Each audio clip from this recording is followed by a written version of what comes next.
And we've got a guest here. Rangers fans will be loving this. We've got RYAN118. Hello, how's it going, mate? Evening, Ryan. How are you tonight, mate? I can't hear you, mate. Can you speak up? We've buggered it. Yeah. I love the name. Right, let's see. Can you hear me now? Really quiet. Really quiet now. Jeez, oh. Can you hear me now? Yeah.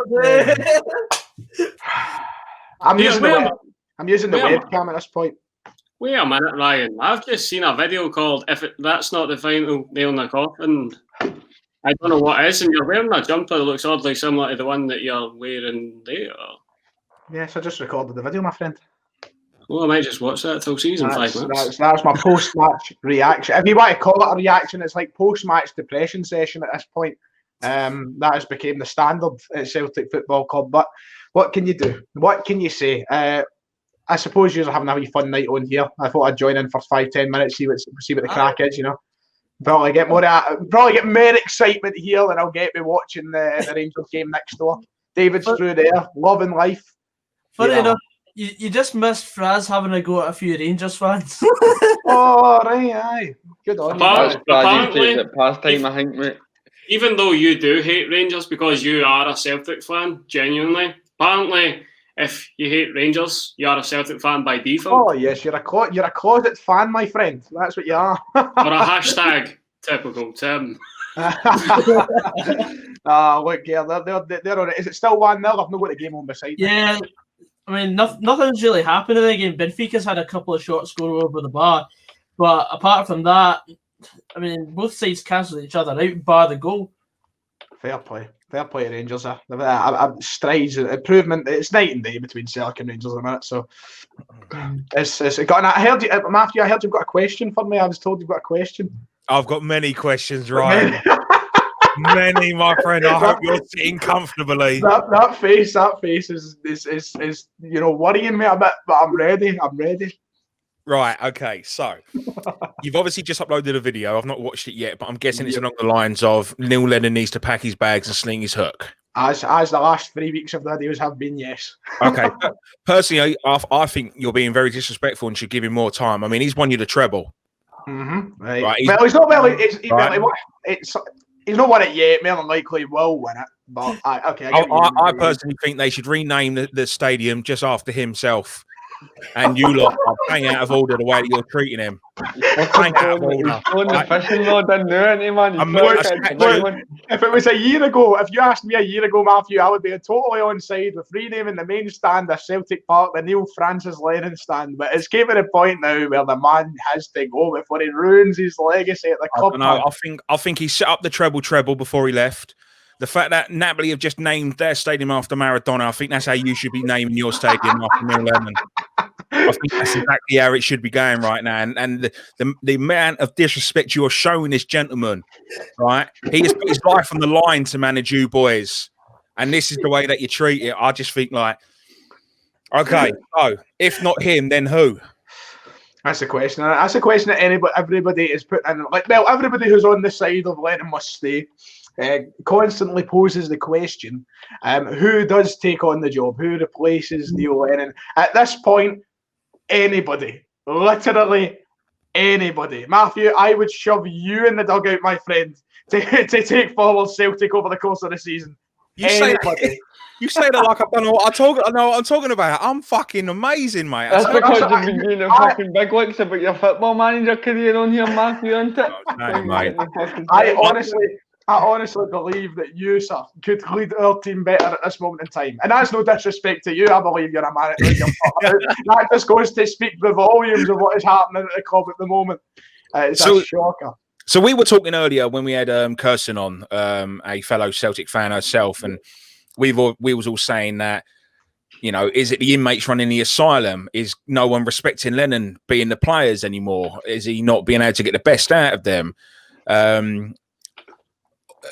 Talk to me as a Celtic fan. Do you think that the players are letting him down? It's nothing to do with Lennon, it's the players. Or is it Lennon? There's definitely got to be a sort of shared responsibility in it all. I think there's everybody, right from top to bottom, the board are guilty. The manager has, of course, been accused of guilty numerous times per hour, and then the players have got to take some sort of responsibility as well.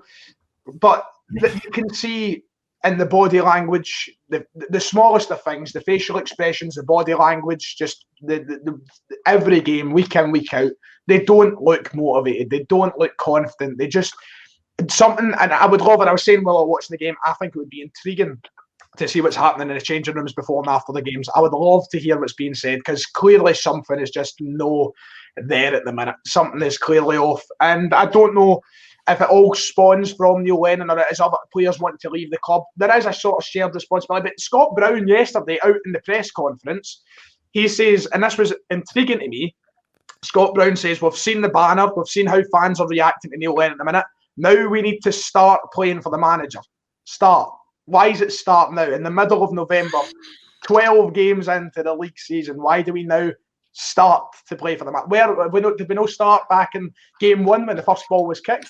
It's, to me at the minute, it does not look like a happy camp, and the only way we're going to shift momentum and confidence is by bringing in a new man. I just think Lennon has lost it somewhere along the line. And even when he speaks at his press conferences, he doesn't sound confident. He doesn't look confident. He looks down and out. And it reflects in the touchline as well. I do get what you're saying, though. The players, I think, players aren't stepping up. This was some people still label this as the best squad in the country, and you could argue it should be the best squad in the country, but they're not showing it at the minute. And I suppose the players have got to take responsibility for that and all. Do you know what I think it went wrong, Ryan? I think after the Ferencváros game, when they came out and said that there's players at the club that weren't happy, and then the next week they're still in the team, and nobody's been sold. I think it just must have lost the dressing room at some point along. I think you're spot on with that, Stevie. I think you're spot on. Can I address what could be a potential cause for this fuckery? Why do I feel? See, when you introduce that there for us, when you start that off, you sound so professional in what you're about to say, but why do I feel like you're going to hit it with the most nonsensical statement that is potentially on your mind? What are you thinking? You know why? Go on. I personally blame Moussa Dembele in the form of that shirt behind you. No frame, mate. No frame, and it was squint when Celtic were playing well, and you took it out the frame and whacked it on your wall and put a coat hanger in it. The frame broke on me, mate. If that's not foreshadowing, get a frame in the chat. if the frame breaking is not a foreshadowing of the events we've now seen, I don't know what is. That's what kick-started it all. That's your reason. It's nothing to do with the players, the board, the manager. It's your fault. At first I put it down to me moving house. I thought that could have been it. I thought, But then you went back and watched the game with your dad, so... Yeah, and we still dropped points against Hibs, so you can't win. You can't win at this point. It's done. Does he survive tonight, Ryan? Does he survive tonight? It's so weird because, see, when we were 3-1 down, right? I'm looking at the game and I'm watching and I'm thinking to myself, we're losing 3-1 here. And it's mad that he's still going to be in the job tomorrow. But see, as soon as that fourth goal went in, and I think the majority of, if you're up to date with Celtic Twitter and all the rest of it, I think a lot of people will echo on what I'm saying here. As soon as that fourth goal went in, the whole mood switched. I was like, there's no chance he can be in this job tomorrow. Surely that's it. Whether he walks or whether he's sacked. I think he's got too much Celtic pride to be told, right, you need to walk. I think he needs to be told, right, you need to fuck off. Fuck off. that's what they need today, really. Fuck off. Because you've heard him speak. He said in the press conferences time and time again, like, I know I can turn this around. I know I'm the man for the job. He's pretty confident in his ability to change this. But it's just no working. And like you see Gary Holt today stepping down for Livingston because he was pretty self-aware and he knew that he wasn't going to turn that ship around. I think Neil Lennon should be, phoning him up, asking for a few tips and learning how to write a good notice. Well, as you know, I'm in no position to comment on people walking, right? Jesus Christ! But I think that the big thing for me tonight is Chris Sutton's even come out on Twitter and said, "Well, that's embarrassing." Chris Sutton's been one of Neil Lennon's biggest backers. I know. And one of his best mates, I think he's even realised now, as Claude for the FTV would say, it's time to go. It's time to go. Look, that's. I phoned my dad right after the game, so obviously I wasn't watching it with him tonight. The first thing he said to me was, Brown has to be dropped. That was the first thing. I never thought I'd hear the words coming to my dad. The Celtic dads are getting feisty. I was kind of taken aback. Jeez, old dad. I wasn't ready for that. You know, the exact thing that I said to my dad along the lines of what you're saying there, Steve, is like Ronnie Dyler was basically was metaphorically hung for much less than this. And now that you see Chris Sutton actually saying this is embarrassing, that goes to show you the extent, the damage that this result does tonight, and how embarrassing it is for the club. Definitely a man that's got Lennon's respect, not just as a manager, but like a close, like proper ally of Neil Lennon. Yep. Natty and his merry men coming on. And they are here. And here we go. So, Ryan, where does Celtic go from here then? Mathematically, you're not out of the title race, but you want him gone. Yep. Right. Who'd you bring in then? I guess the main name that's being shouted about, and the rumours that you hear are Eddie Howe. That's the main shout. I don't know if you have heard the Jim. Have you heard the Jim White rumour yet? Oh no. So Jim White, you all know Jim White. You all know Jim White. Charlie. And of course, let's be honest here. Jim White probably talking exactly that. Jim White in saying this, but apparently, according to Jim, Peter Law was seen playing golf with Eddie Howe over the past week. So there's a bit of whether you decide to believe that or no. But Eddie Howe is going to be the direction. Look, Eddie Howe's a Brendan Rodgers type appointment. He would love to. I think he would eat up the Celtic job. He knows if he came here for a year or two that you've got a donation, Gogs. I'll let you shout it out, mate. Somebody just donated 35 quid. 35. It's not 35 quid. It's like the equivalent of like 8 pence. South African rands. Oh, what? Same as like How's that? 179.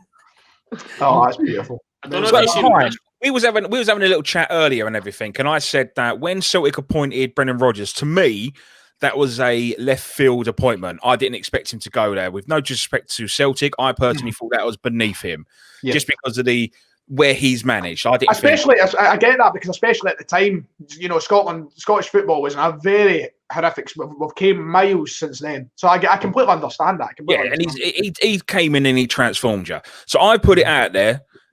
Why not try and go for Pochettino? I think that's one of the ones that's just a bit pie in the sky for no just Celtic fan. Like, as much as I would adore the opportunity to have Mauricio Pochettino as Celtic manager, I just think it's something that's not going to happen. It's just, I know that was the same with Brendan Rodgers. I guess the difference is with Brendan Rodgers, he was a Celtic fan growing up, allegedly. It doesn't seem like it when he walked away. I guess that's the big difference. I don't think the board would be willing to go out and splash the cash. I mean, they're already spending. You've got to think of it this way as well. £2.5 million a year goes to Neil Lennon's wages. He's got 2 years left in his deal. If we decide to sack Neil Lennon, that's £5 million down the drain straight away because we've got to pay the guy off. On top of that £5 million, you're then looking to pay a wage for somebody of his stature. Don't think it's going to happen. I think more realistic, you're going to be looking at a sort of Eddie Howe. Maybe we do go to the extent where we're going backwards in the sense we get a Gordon Strachan or a Martin O'Neill, which I think would be a decent enough appointment, but you know, we've had it in the past. We should be moving forward. For me, Eddie Howe brings back the sort of same resume that we've seen under Rodgers. You get the fitness as the priority. You get a sense of leadership that is installed at a high level. And for Eddie Howe, it's the same situation of when Rodgers came to Celtic, the aim was to get himself to the level where clubs like Leicester were attracted to him. If Eddie Howe comes to Celtic, turns this around, wins 10 in a row, or even does a good job over the next 2 or 3 years at Celtic, he will be in with a shout of jobs like Leicester, jobs like Wolves, or even Tottenham, Arsenal. Pochettino, for me, is somebody who's going to be looking even higher. I don't think for him, Celtic would be the right step. From a Champions League final to Scottish football, which no disrespect to Scottish football, because I big it up every single week. Scottish Championship. It's just for Pochettino, I think it would still be a rather bit pie in the sky. See, I don't agree with you there because You don't think so? Mourinho was linked with you, and I think he would have I taken. remember that. Aye. I think he would have taken the job for shits and giggles. But Pochettino, what's he done to say that he's too good and it's too much of a pie in the sky Yeah, job? I definitely agree with you in that sense. I think Pochettino is somebody. He's a manager who gets a lot of credit and a lot of hype built around him for somebody who's not really delivered much. He's obviously improved Tottenham massively and got in a Champions League final, but he's still got no silverware to show for it. But you could argue that way, Rodgers. Other than the Celtic fan aspect of it, Rodgers hadn't really won. I just feel like it's something. You know what? If it happened, it happened. I just think financially it's a move. So I don't know what his wage at Tottenham would have been, but it would have been way more than what Lennon's on the now. Peter Law was bad enough for spending money on players, never mind managers. I do get where you're coming from, but it's just I don't know. Until there was more on it, you know, when Mourinho stuff came out, it was unbelievable. I still remember to this day sitting down and making my video on Mourinho when he was declared favourite for the Celtic job. And I made my video talking about it. Like, I can't quite believe that I'm sitting in this situation talking about Mourinho being the favourite for Celtic manager. I feel like it's one of the ones that you would have to see more on it. There would have to be concrete information to suggest he could be in with a shout. For me, it's just not a move that I think, you know, it's one of the ones, you know, we'd build and build and build to something like that. And then next thing you know, John Kennedy's given the job. So it's a weird one. Jolly Boy John. Remember when Pochettino first took over the Southampton job? He actually had to speak in his own language, and then he'd translator. Imagine him coming to Scotland, it'd be like learning a whole new language. It'd be gobbed, man. Where is the Pochettino's against Argentina? Yeah. Yeah, he's for Argentina. So that's basically Matthew on this stream. I've come on here trying to pronunciate for you, Matthew, just in case you can't understand me. The thick Glaswegian accent. Hey, all right. Keep it disabled jokes at the door, Ryan. But we're all good. We're all good.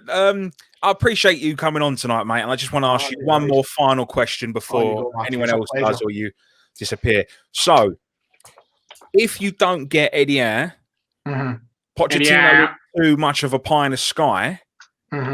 Why do you want to take a step back and go for Gordon Strachan or someone like that? It would have been my first choice, put it that way. To be quite honest, I feel like we did, as I said a minute ago, I feel like we do need to move forward as a club and no backwards. As much as Gordon Strachan and Martin O'Neill both are two widely respected men in Celtic, you know, between Celtic fans. Martin O'Neill came in, took us to a UEFA Cup final, won the treble for the first time in 40 odd years. Absolute legend. Gordon Strachan took us to the last 16 of the Champions League, won us 3 in a row in the Premiership as well. Two great managers in their time.